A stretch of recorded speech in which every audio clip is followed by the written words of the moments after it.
For those who might not know, Dark Fate is a direct sequel to Terminator 2 Judgment Day, which came out in 1991. I need your clothes, your boots, and your motorcycle. In Judgment Day, Sarah Connor halted Skynet's evil plan to bring about the robo-apocalypse, saving 3 billion lives in the process. But the dark future, which never came, still exists for me. Today, that's where it was in the original movies, and with a different actor than Arnold Schwarzenegger, the Rev-9 comes off as a lot more human than any unit has before. Protect my Sierra. While the Rev-9 is clearly extremely powerful, its greatest strength seems to be its agility. In a battle with Arnold's T-800, it seems pretty easy for the D-800 to overtake the Rev-9 in brute strength. But when the Rev-9 splits in half, the T-800 is no match. That's not to say it isn't powerful in its solid human form either.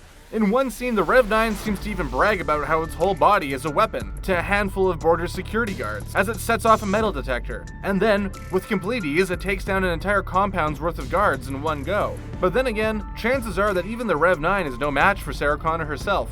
At 63 years old, it's amazing to see Linda Hamilton slip right back into her most memorable role and totally dominate the screen. Not only is she perfect at playing the character, she's totally badass, with some serious muscles and fighting skills that no robot can match.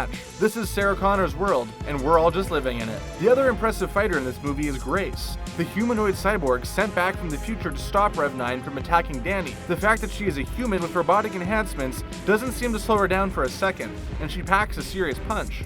Mackenzie Davis, who took on the role, said that her training to get ready to play Grace was not something she'd ever done before. Learning to fight like a machine required that she dramatically change her entire lifestyle. Not only did Grace have to become a good fighter, she had to make it look totally effortless. Gabriel Luna also had a ton of new skills to learn to bring Rev-9 to the big screen. Well, he's no stranger to action, having spent time as Ghost Rider on Marvel's Agents of S.H.I.E.L.D. He wasn't exactly in the best shape he could be.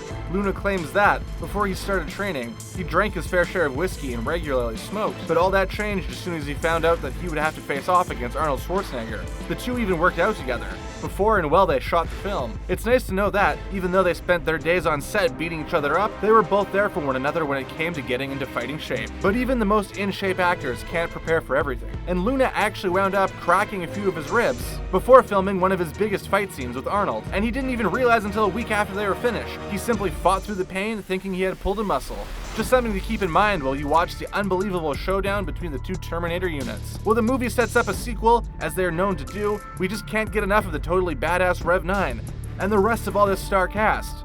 If any of them sign on for the next film in the franchise, you better believe we'll be back. How about you? Are you excited for Terminator Dark Fate? Or are you done with the whole franchise? What do you think about them completely ignoring 3 sequels in order to tell this story? Do you think Rev-9 could be the strongest Terminator unit that has ever existed? Let us know in the comments. And don't forget to hit that subscribe button to keep up with our latest videos.